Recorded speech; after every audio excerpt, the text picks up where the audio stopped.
Come on, Impy, hurry up. Put Chloe down and come over here or I'm going to be late getting home. We're coming. Come on, Icky, darling. Come and sit down here. That's what. Well, don't just sit there like a frog in the rain. Say your piece. We're live. Oh, goodness gracious. What didn't you say? Hello, everybody. This is Lacey. I hope you've all had a pretty week. I've had, not too bad a week. Yes, bit of a bumpy one for you, hasn't it been, Impy darling? Yeah, it hasn't been our best week, has it, Icky? But I'll be all right, mine Bert. Now, come on. What are we going to remember today? Oh, you silly imp, it's your turn to choose. Oh, is it? Without having Icky. Can I have that story that you told me on that nasty day the other day about Mayqueen? We love that one, don't we, Icky? Of course we can, sweetie girl. Ready for the magic? There! Magic voices fill the air. Magic memories take us there. No, Polly. She told us last night that she didn't want to go, didn't want to play with Linwood again. Well, I knew something had happened after the Rainbow's Christmas party. Look, I don't want any trouble. You've been good to Lacey, and you know how much I appreciate that. But, no, Lacey hasn't said anything bad about Linwood. Actually, she won't say a word about her, or let us so much as mention her name. But she was really excited after she came back from Lapland.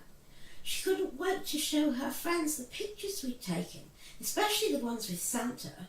Then, after the party, something was wrong. She just went quiet, clammed up. She didn't want to talk about Lapland, didn't want to look at the pictures, and she absolutely refused to talk about Linwood at all. Oh, something must have got said.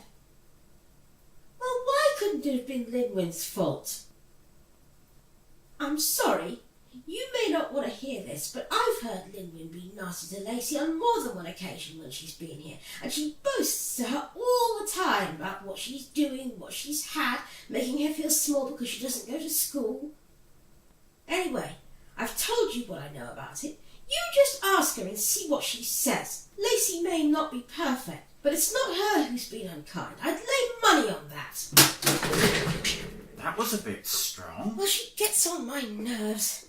She and Mike give that horrible brat anything she wants because they're working and they'll do anything to keep her quiet. I haven't liked the way Lacey's looked or behaved lately. She's all drawn into herself since Christmas. I've noticed that too. And she won't tell me what happened. That's not like her. I do wish she'd confide in me like she used to. It hurts me to think that she's carrying some awful thing around on her own. Couldn't you have another go, Bert? That's a good idea. We could take Alfie out. I want to see if I can get him some new clothes in the sales. Oh, goodness. But it's a good idea. You have one of your days with Lacey, Bert. Give her lunch, play games, and see if you can get her to loosen up a little bit. Come right out and ask her what's up if nothing else works. All right, I'll give it my best shot. Anything to get her out of her room. She's in there now, playing with Chloe and Dr. Banty. She hasn't let them go since Christmas, and it worries me. Ditto. Oh. Come on then, Bea. You get yourself organised. I'll go and see if Alfie's awake and get him ready. But you'll have about 20 minutes, I think, and then you can have the place to yourself. And for heaven's sake, love, try and get Lacey to come out of this, whatever it is. I'm sorry you don't like your salad, sweetie girl. I put bean shoots on and sliced the tomatoes really thin, just the way you like and everything. Oh, I do like it, my Bert. It's delicious. It's just that I'm not very hungry. Not very hungry. Oh,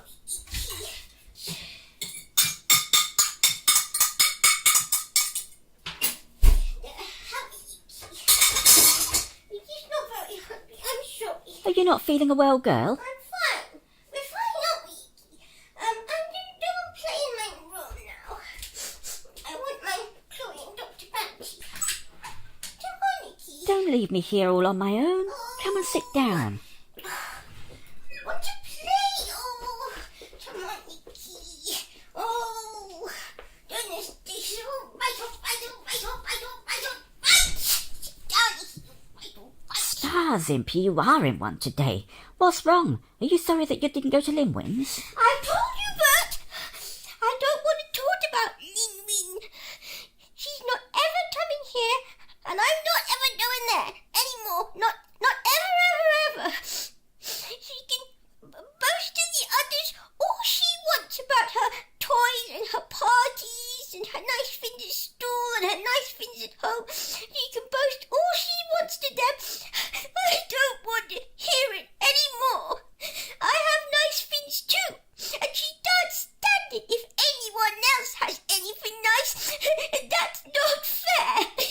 I want to be happy again, not feel horrible every time I see her and my friends. And if she stops orders, if they don't want to be friends with me anymore, that's fine. And if she throws me out of the pincers, I don't care. I've got Icky and Dr. Banty and Chloe and my little horses. I've done it on my own before, and I can do it again. Oh, Lacey. Lacey, loves. You won't ever be on your own. You've got Mummy and Daddy and little Alfie and me. We all love you so much, and we hate seeing you like this. I thought Mummy and Daddy might not like me anymore. I thought Linwin might make them believe it too. Believe what? Oh, never mind about that for a minute. Mummy, Daddy and I will always love you. Always and always and always. Nothing's ever going to change that. Not ever. Really? Oh, it was horrible being on my own. And it was so horrible feeling, I don't know, feeling I was just no good. And that everybody else had everything I didn't. I don't like that, Bert. I just bet. Feeling like that is horrible. Mayqueen, the little white mare, found that out. Oh. Who's Mayqueen? Oh, just a little snow-white mare who got to show a bunch of silly show-off other horses just how good she really was. But you don't want to hear about that. You said you wanted to go off and play in your room. If that's what you really want. Oh, Bert, don't! We want to hear the really please about Mayqueen. We love your stories, don't we? Oh, Impy, darling, I was only playing. Please don't cry. You'll start me off. You really will. Now, I told you before about crying all over the place. Oh, Icky, try to size immediately, Icky. At once, I said. No more trying, Icky. You'll make Bert try. And then you'll make me try. It won't be good. Now, try to size, Icky. Where's your handkerchief? Oh, that's better. All right, Bert. We're ready now. You sure you're ready? Yeah, Icky won't cry anymore, Bert. He's promised me. Oh, well, I think we can do it then. Well, once upon a time, many years ago, there was a very grand house set in the English countryside. It was surrounded by many acres of farmland. It had a huge park, lovely grounds, and because at that time people kept lots of horses, it had a very big stable. Oh, was it like Bert took part in Black Beauty? Yes, something like that, Impy. Only this house, it was called Larkwood Grange, and it was quite a lot larger than Birtwick Park, and they had a lot more horses. Oh, what did they need all the horses for? Questions, Impy. I'm about to tell you all about them. Icky, I've told you about interrupting me. Now stop it. Please go on, my bird. Oh, Impy. Now, one evening, all the horses were standing in their stalls and boxes in the stable. The grooms were all busy feeding, grooming and cleaning them. There were 2 great big shire horses, 26 hands high, with soft brown coats and huge gentle eyes. Oh, wow. I've seen pictures. They're lovely. That's right, they are. They did all the heavy work on the farms, pulling heavy machinery from morning till night. Then there were 4 strapping Clydesdales, with huge muscles rippling under their coats. They were used for lighter farming work and work in the park grounds, too. I love Clydesdales. Mummy says I can have some models of those soon. Does she? Wicked. And then there was a pair of tall, sleek draught horses, black as jet all over. They were used to pull the carriage. Oh, the DeLacey's. And then, Impy, then there was a big dappled grey thoroughbred. He was Master William's hunter. Master William was the son of the house, and he liked nothing better than to go hunting every day he possibly could. And when he couldn't, he would be out, galloping his huge horse over fields and hills, jumping hedges and gates just for the fun of going fast. That's a lot of horses to look after. You're right, Impy, it was. Well, the grooms were very busy taking care of all these horses, when suddenly the stable door opened, and in came Miss Alice, the young lady of the house.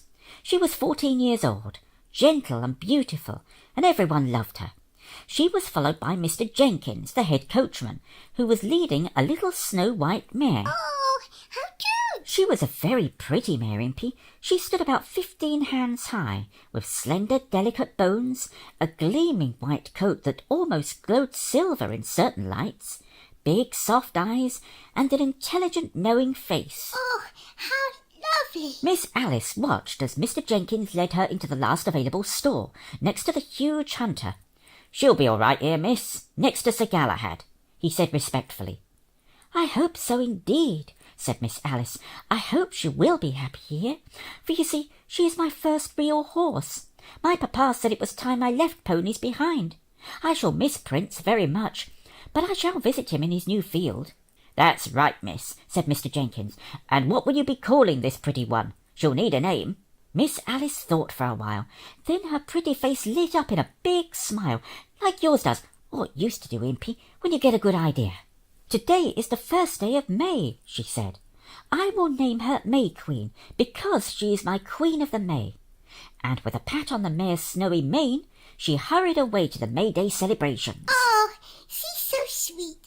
And I think Mayqueen's a really pretty name. I might have to give one of my horses that name. I still hasn't decided exactly what to call them. Yes, that's a good idea, Impy. It's a very pretty name. Now, when Miss Alice had gone and the grooms had finished their work and departed, Sir Galahad, the hunter, looked over from his stall. He examined Mayqueen closely and blew down his nostrils disgustedly. "Look here, chaps," he said. "They've put a mare in our stable. What's a silly little mare doing in with us? She's no good at all. Bad show. I say, you fellows, Joshua, Caleb, look at her silly spindly legs. It's a wonder they hold her up. Pooh-hoo-hoo." And he snorted down his nose. He's horrible. He's not very nice, no. Well, Joshua and Caleb, the two draft horses, looked at Mayqueen down their long noses. "Ridiculous," they said. "Quite ridiculous. She'll never be able to pull a carriage. No strength in those puny little shoulders. And if you tried to put a harness on that skinny little back, it would snap." Oh, Bert, you're funny. They're nasty, but you're funny. "She couldn't pull a plough, how, guffawed Gilbert, one of the Shire horses. "Nor a harrow," giggled Sullivan, his fellow Shire horse. "She couldn't even move one of them, hem. And both horses roared with laughter. Oh, they're just nasty, the whole lot of them. Yes, they are. The 4 Clydesdales by this time had come to the front of their boxes and were also having a good sneer. "She couldn't pull a cart, could she?" said Eenie. "Nor do a full day's hard work," sniggered Meanie. "I doubt she could even walk a few miles without getting completely done up," scoffed Miney. "And anyway, she can't carry a man's weight, so what's the use? That's what I say," was Mo's final word. Poor Mayqueen. Was she very sad? Yes, she was. Mayqueen was very sorry to hear all the awful things her fellow stablemates were saying about her. She had been so pleased when she had heard she was going to be Miss Alice's new horse, and now here were these horses telling her she was no good at all. She hung her head almost to her knees, went to the back of her stall, and was just getting ready to cry when the stable door opened again. In came a very young, very small groom with Miss Alice, who was carrying a bag of apples. Oh, how lovely. Miss Alice must have known Mayqueen would be lonely on her first night. That's right, Impy. Miss Alice made the groom, whose name was Bill, by the way, hold the lantern for her, and she went into Mayqueen's store. "I could not leave you all alone on your first night, Mayqueen," she said. "I thought you would be lonely, or perhaps even frightened, so soon away from your mother." And she fed Mayqueen all the apples. When she went away, Mayqueen snuggled in her straw and went to sleep. And was Mayqueen all right after that, Bert? Did the other horses stop making fun of her? Well, no, Impy, I'm afraid not. You see, Miss Alice bringing apples for Mayqueen had made them dislike her even more, so they took every opportunity they could to lord it over her. On the days when Mayqueen and Miss Alice could go for a ride, she didn't care what they said to her. She and Miss Alice would have had lovely times, and the other horses' nasty words, although they hurt, could be borne. But on many days Miss Alice was busy with her lessons, or it was raining too hard or too cold for Miss Alice to be allowed out. On those days, poor Mayqueen would only be exercised by Bill, the small young groom who took care of her. Then she would have to watch all the others coming in from their day's work to a good hearty feed, probably a bran mash if the weather was bad. Then they'd loudly tell stories of what they'd done. Oh, those horrible horses. Yes. "I ploughed 20 acres of absolutely straight furrows today, and the estate manager was really pleased with me." Or, "Master William and I galloped like mad today. The fox led us a terrible chase, but we got him." Oh, the poor fox. Quite.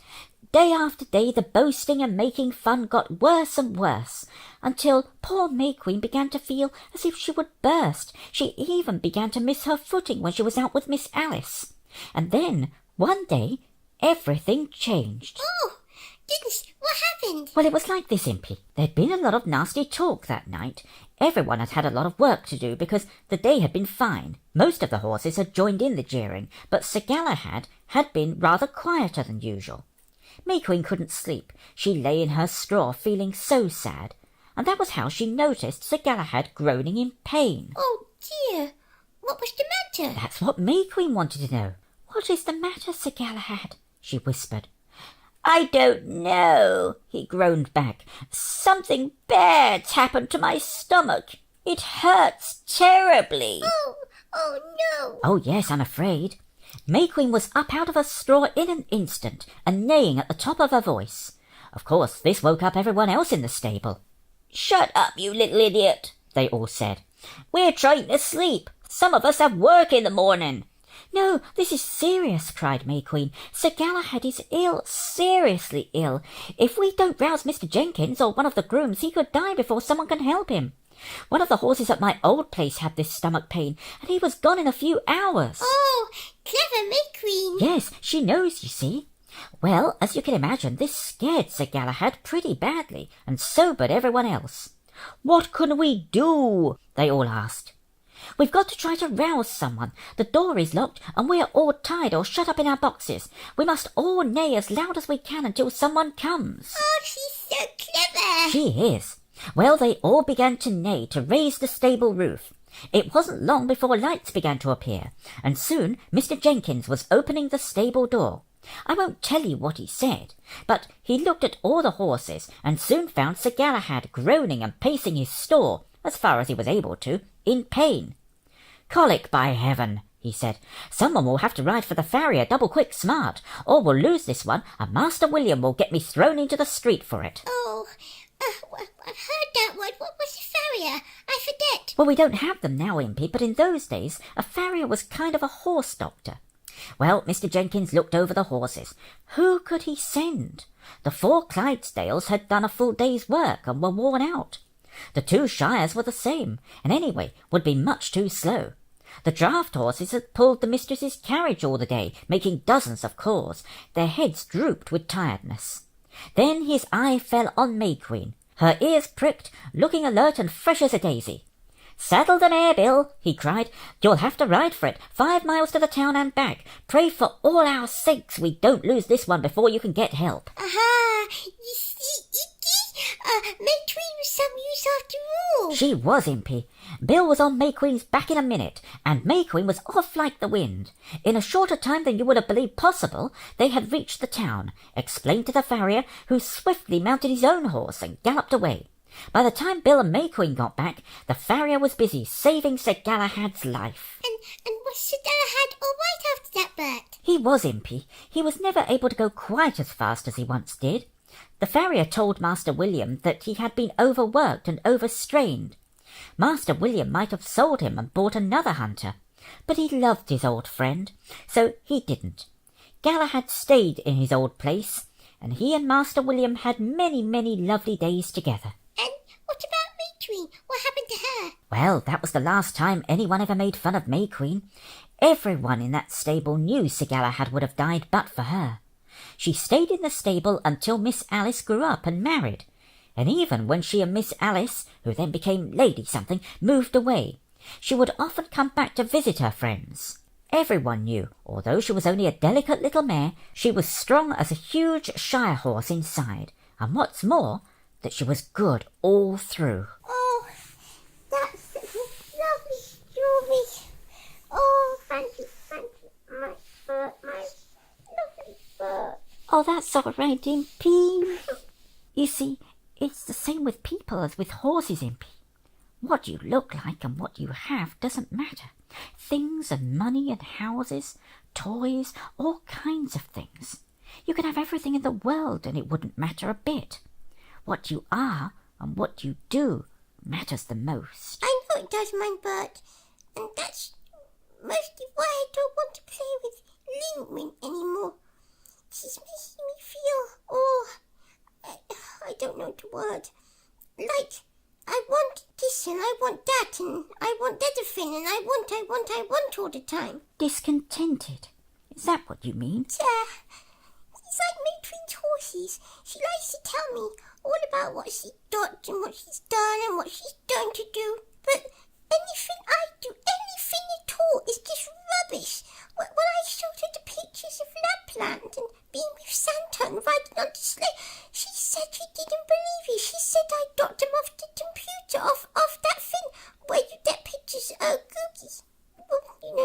Whatever. What? She said that you got them off Google? I don't believe her. She did.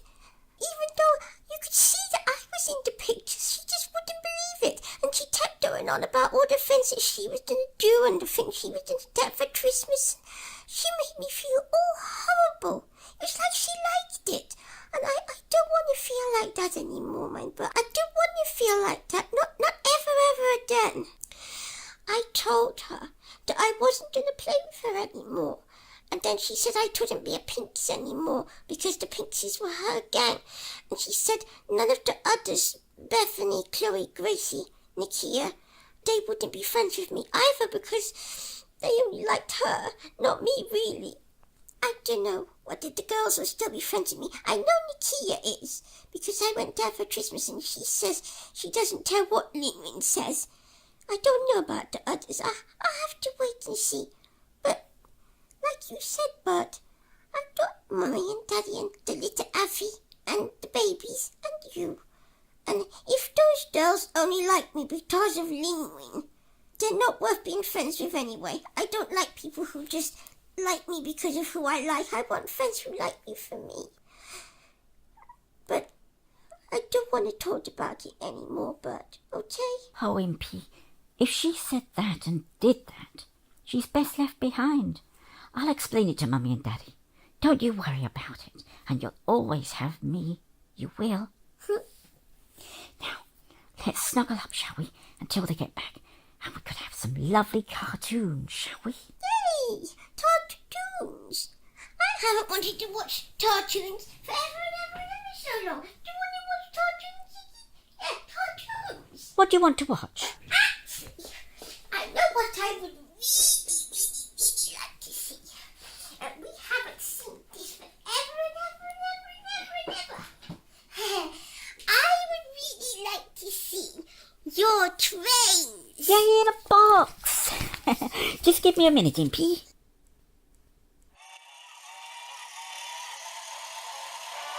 There we are. Ah, lovely. I think that train looks silly. Look at that big lot of black smoke coming out of there. But I like it. It's one of my favourites. You like all of them. I love the trains, especially the ones with all the smoke coming out and everything. They're the best, the very best they are. The red one. I like that one. Look, there's a Thomas the Tank Engine. Oh, look at you. Your eyes are doing all...